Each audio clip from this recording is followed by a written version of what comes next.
Shields up, Ironbreakers. Rurikhan here coming at you with another video, and today we're going to be talking about Final Fantasy XVI's pre-order numbers, because apparently there's a couple of rumors going around in social media that these pre-order numbers are fairly low, and we're going to be addressing all of that. But before we begin, I would just like to mention that there are currently 3 development teams in the gaming industry that I'm willing to go out on a limb for.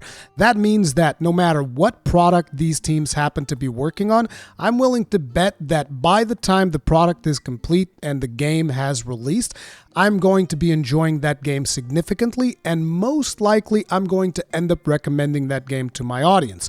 That is because these teams have consistently delivered on previously quality games in the past, and they have my faith. I believe that they will deliver a quality product in the future.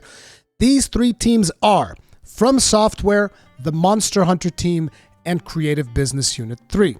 Now notice that I'm talking about development teams and not necessarily publishers, because publishers are going to manage multiple development teams, and the quality of the products overall of a publisher are going to vary depending on the team that is working on that product. So I'm very specifically mentioning the teams themselves. When I'm talking about From Software, I'm not necessarily talking about the entirety of Bandai Namco. When I'm talking about Monster Hunter, I'm not talking about the entirety of Capcom, even though Capcom's been on a pretty massive roll recently.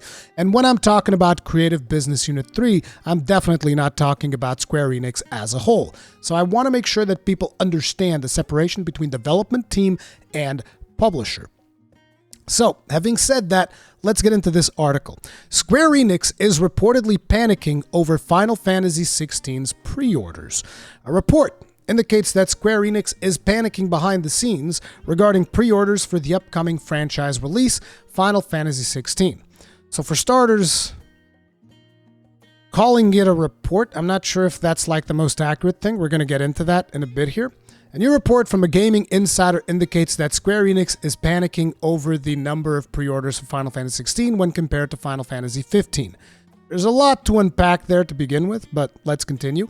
The highly anticipated 16th entry is finally set to release later this month, exclusively for Sony's PlayStation 5. So that's one point that can, is obviously going to limit pre-orders. It is going to be initially a PlayStation 5 exclusive. In the lead up to the game's launch, fans have received tons of information about the game in a variety of ways via previews, interviews, and videos about Final Fantasy XVI. Now, I want to make one thing perfectly clear. I have so much faith for this game, and I want to play this game so bad that I've barely consumed any media at all about Final Fantasy XVI. I've had a discussion with Fightin' Cowboy on the Conscast. You guys can check that out in the channel, where we talk about Final Fantasy XVI in very broad terms without delving into spoilery territory, just talking about gameplay mechanics, stuff like that. And even there, I was very hesitant to dive into anything that could be considered a spoiler. And again, I want to experience all of the things in the game firsthand. I don't want to be watching no trailers. I don't want to be watching any of that. I'm good. Like, I trust this team. I want to see what the game is like, right? There is, however, a report that despite the high demand, pre-orders are not meeting expectations behind the scenes. This information comes from a recent report from Imran Khan. So let me show you the report. The report is a Patreon post that includes a bunch of stuff about other games. And then what he says in the report is, in what may be one of the oddest Q&A style updates on a game I've seen from a major publisher in some time, Square Enix tweeted today with a reminder that Final Fantasy VII Rebirth development is still progressing, and they're working on committing to a release date, likely still within the initial window of winter.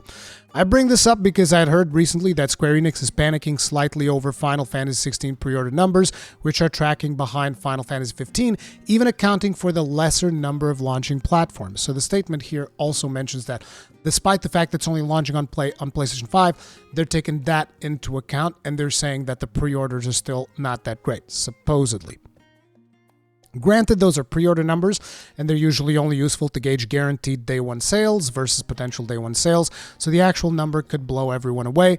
But the current tracking, I wonder if they want to remind people the next chapter, Final Fantasy VII's remake trilogy, exists and give it more marketing time than they had planned. Initial says the remake were quite good, but slowed down faster than Square Enix seemed to expect, so I imagine they really want Rebirth to sell as well as possible. So this is just more stuff about Final Fantasy VII Rebirth. Now, personally, I know that for a lot of people, Rebirth is going to be a more important game simply because Final Fantasy VII has a lot of nostalgia for fans, and even though I don't have nostalgia for Final Fantasy VII, I can definitely see my own case of nostalgia playing out right now when it comes to Diablo 4, where a lot of people are like, well, why is this game such a big deal? And I'm like, bro, this is awesome, because I used to play Diablo 2 a lot back in the day. So in a way, Diablo 2 is almost like my own Final Fantasy VII, and I'm also getting like my new version of the game that I've been excited about for years, right?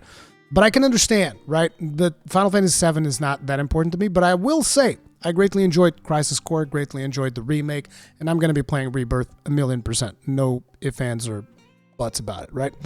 But anyway, continuing onwards. This information covers a recent report. Imran Khan recently started a new gaming newsletter on his Patreon titled Everything Everywhere Once a Week, which covers a number of games, mostly regarding recent releases and interesting news. It includes the likes of recently announced 1-2-Switch sequel to Square Enix upcoming to Final Fantasy VII Rebirth. This newsletter covers how things potentially are unfolding at Square Enix and potentially why Rebirth is choosing to hammer out its release date now. Now, it is important to say, from my understanding, Imran Khan is definitely an industry insider. He worked at a lot of gaming websites and all that stuff, so if you've never heard his name before, I believe that you would have a reason to say these things, so it's not necessarily just like, oh, random person says this and that's that. According to Khan, he'd recently heard that Square Enix is panicking if slightly over Final Fantasy XVI's pre-order numbers. They're reportedly tracking below what Final Fantasy XV was getting at the time of its release. This number also accounts for the lesser amount of platforms it was targeting. He acknowledges these pre-order numbers are useful only in tracking guaranteed day one sales when it's acting against potential day one sales, so it could be higher when the game actually releases. So one of the things that I want to bring up first is there was a much bigger campaign when it comes to publicity for Final Fantasy 15. As a matter of fact, 15 was like it was repurposed from Final Fantasy 13 Versus or whatever the hell. Like, that was a whole thing about 15, right? And we have some Twitter posts here. This news should not honestly surprise anyone, considering Final Fantasy 15 had more time in the public size, like I said, than Final Fantasy 16 did not strongly have. Multiple demos, worldwide event appearances, etc., and PS4 sales were more than PS5. Yeah, there's actually a lot of people that ended up not buying a PS5 because of the whole launch problems that we had with supply and all that stuff. There's a lot of people that at that time just went like, you know what, I'm just going to get a PC, or I'm just going to get another console, whatever. So Sony is also suffering a little bit when it comes to the sales of PS5, so there's a potential smaller user base there when compared to the PS4, which was much more successful because there were actually units for sale when the console released, right? Final Fantasy 16 sales will probably pick up closer on release when that demo comes around. Square Enix has mostly relied on socials to market 16 and PS5 consoles, only became much easier to buy late last year, so it'll be interesting to hear those numbers when the game launches. Some fans took issue with how this is slightly unfair comparison to the executives, where 15 had way more time. Yeah. This is exactly what we're talking about. Game was overhauled from Final Fantasy Versus 13. Several worldwide event appearances, not to mention it also had like the movie, it had the anime series that went on YouTube, it had all of these different things of media. And the interesting thing here is, at the end of the day, the launch of Final Fantasy 15 was a flop. So in a way, you could also say that the fan base of Final Fantasy has also been somewhat harmed by the launch of 15, because 15 did not launch in a particularly good state. Now, I still greatly enjoyed the game. I had a blast playing Final Fantasy 15, but like that chapter 13 or whatever the hell the chapter's name was, where you only had the ring, that was terrible. That was a terrible chapter. I don't know what the hell they were doing. And there were a lot of other things that several people didn't care for. I personally greatly enjoyed 15, again, minus that chapter. And then there was a bunch of DLC that they put out for the game, which told the story of the different party members when they go off and do their own thing. So just like, I feel like the whole strategy for 15 was highly damaging for the brand itself. And in a lot of ways, I would argue that 14 has kept the Final Fantasy brand much healthier than 15 ever did. Okay, Final Fantasy 14 in a lot of ways is hard carrying Square Enix. Make no mistake. Despite the fact that I know there's a lot of people out there who don't care for 14, believe me, 14 is hard carrying Square Enix on a lot of aspects, all right? But at the end of the day, I think the important thing here is when people get their hands on the demo, because there is a demo upcoming, I suspect that demo is going to be coming out around the Summer Games Fest. Maybe. I think that would make sense. And once people get their hands on that demo, I think we're going to be seeing a lot of shifting narratives. I think we're going to be seeing a lot of people just going like, oh my God, this is actually really cool. This is fantastic. Pretty much most people that have played Final Fantasy XVI have had nothing but universal praise for it, at least from what I've seen on social media, even though, again, I've been steering clear of 16 on social media as much as I can because I want to go in as fresh as possible. But I want to make sure that you guys understand. This is a team that delivers a quality experience. I have a firm belief that this might potentially end up being one of the best Final Fantasies that ever came out. And I know that that's a bold claim, but that is the amount of faith that I have in this team. And again, you can call it whatever you want to. You can completely disagree, but I believe that I will be vindicated when the official numbers come out, when people start actually getting their hands on the game. Not only that, I believe that there's going to be a lot of people that are going to be buying PlayStation 5s just to play this game. Now, I'm not saying that exclusives are a good practice. People who've been around the channel for a while will be aware of the fact that I have a firm stance that I would prefer that every game was available everywhere so that you could just play whatever you want. But it is what it is. I don't have the power to change the industry. What I am going to do is I'm going to be playing the games that I want to play, and I don't give a damn what platform they're on, okay? To me, it's literally that simple, okay? I like Zelda Tears of the Kingdom. I'm going to be playing it on the Switch. I like Final Fantasy 16. I'm going to be playing that on the PlayStation 5. I like whatever game happens to come out on PC. I'm going to play that sucker on PC. It's that simple. That's the way that I'm looking at things. Supposedly, at some point, the game will come out on PC. I don't know if it's going to be 6 months after, like a lot of people are counting on, because I believe that Final Fantasy VII took definitely more than 6 months. Could be wrong. I don't know. But I wanted to call out your attention to another thing. You know how right now we have a lot of video games that are coming out on the $70 price range because that's kind of like the new thing. Everybody's going like, oh my God, all games need to cost $70. But the thing is, when those games eventually release, they're riddled with all of these problems and they still have their day one patches and have all of these things that they need to do to try and get the games to work. I can give you like 2 examples very quickly just this year. Wild Hearts and Jedi Survivor. Wild Hearts came out in a completely unacceptable state when it came to PC performance. Even console performance was not that amazing, and it's a game that I love. I loved playing Wild Hearts. Wild Hearts was an amazing game. I had a blast playing that game. But you cannot deny that it came out in very much an unfinished state. I have no questions about that. Same thing when it comes to Jedi Survivor. Jedi Survivor had the potential to be a fantastic title, and quite simply came out in a completely obscene state in terms of performance. And again, both of these games retailed at $70, which is a damn shame. And now we have Final Fantasy XVI that is going to be coming out. I believe it's also going to be $70. I haven't even looked at the price yet, to be honest, but I believe it's also coming out at $70. And it is not... I highly doubt that this game is going to have problems when it launches. And not only that, but Yoshi P basically said Final Fantasy XVI won't have a day one patch for folks without internet. The RPG creators told Game Informer it's confident in the game's final build.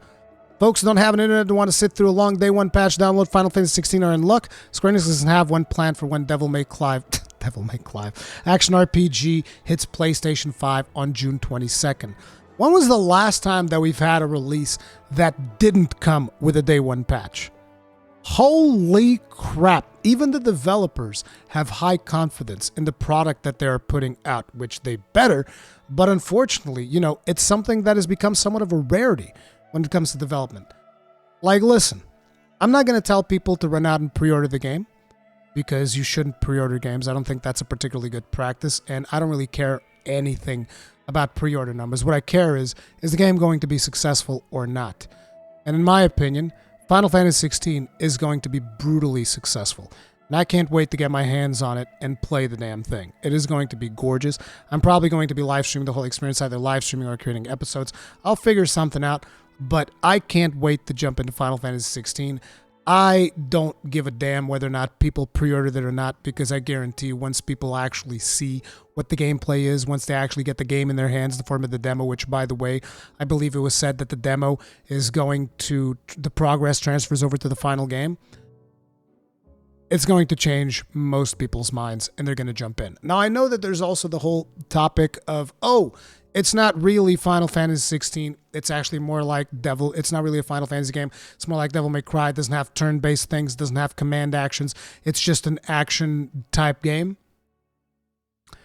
Series evolve. And I understand that for some people, it is going to be frustrating. You want your traditional Final Fantasy. Square Enix appears to have moved a lot of those things to projects like Octopath Traveler and those types of games. Those are going to be the turn-based style games. And Final Fantasy appears to be going more in this direction. But who knows? Final Fantasy 17 could be a turn-based game for all we know. What I am going to say, though, is give it a chance. You have the demo. I'm not saying go out and buy the game. I'm not saying go out and pre-order the game. I'm saying give it a chance. Play the demo. Check out the demo. It's going to be free. You're going to be able to play it, and you don't even waste any time, because if you end up liking it, it's going to, the save file is going to transfer over to the final game. Give it a chance. But for me, I'm 100% going to be playing the crap out of it. I can't wait. I'm still doing my media blackout, so this was just a good opportunity to make a Final Fantasy 16 video for the algorithm.